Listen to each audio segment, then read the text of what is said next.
Imagine putting on a headset and entering a virtual 3D world where you can interact with others who are doing the same. In other words, it's the internet brought to life, and it's being called the Metaverse. Companies around the world are working towards this future, including Facebook, which recently changed its name to Meta. We spoke to Dr. Trond Undheim, who was once a director of the MIT Startup Exchange and is a former MIT Sloan School of Management senior lecturer. He explained what the metaverse is, potentially how far away we are from it, and what kind of implications it could have on state governments like Connecticut. How would you describe the metaverse to someone who has never heard the concept before?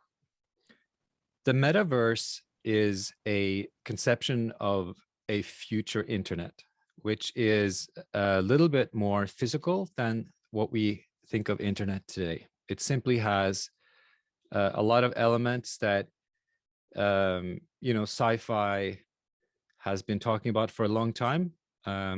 So it includes online identity that actually feels real. I think the future metaverse would be a situation where online reality is a persistent thing that feels real and has real consequences, meaning you can win and lose money, you can have an experience that counts in real life.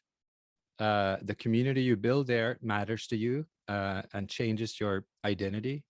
And it is more than just an escape.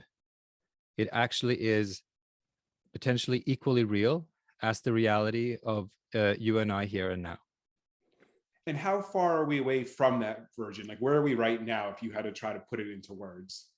What has been advertised as the metaverse, similar to many other sci-fi visions or kind of commercial visions of something that's going to happen in the future, we might think we are close, but we are quite far away from the metaverse right now.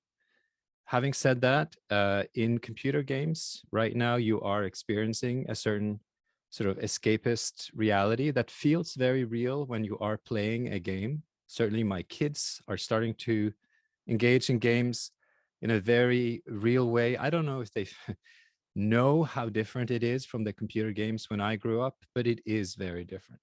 Talking about the future, though, and we don't know how it's going to shape out, but how do you think this could possibly impact states? For example, Connecticut. How could it impact a state like Connecticut? Well, any government entity is going to have to deal with the metaverse because it is just a much more real and impactful version of the internet. So to the extent that you're already worried about or using the internet or engaging with the internet as a government entity, that will just be amplified in the metaverse. In fact, many people think of the metaverse as a successor to the internet, which could be good and bad, but you could just imagine what would happen if you didn't have the internet and all you had was the metaverse. That doesn't typically happen to technologies, but sometimes it does. One closes the door to another. So one way to think of it for a government entity would be to say, what if there was no internet and there was another medium which engaged my citizens and my taxpayers in a very direct way where it became kind of the most important medium through which we could interact with them and they interacted with each other. That is, I think, the starting point for what a government needs to think about when it comes to the metaverse.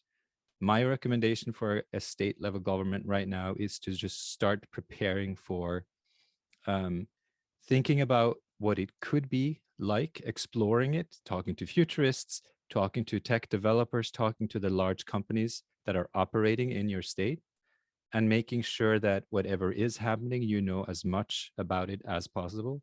It's not going to happen overnight. Like I said, it is likely a decade away. However, a lot will depend on the creativity, of the content creators. This is not just a reality that we're just waiting for a technology to become advanced enough. We are. So we're waiting for headsets. We're waiting for, broadband speeds to increase, around communities. Is there anything that I didn't ask that you think should be added to this conversation?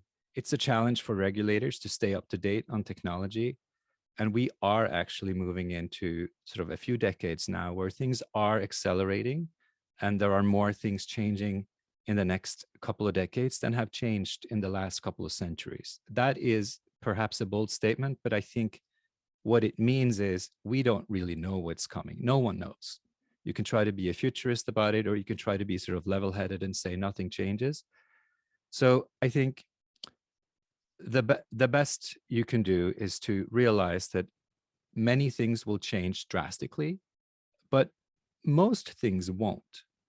And it's a little bit hard to say which elements that are fundamental to our sort of political realities around democracy and other things, to what extent will they change drastically in the next few decades? I'm not sure.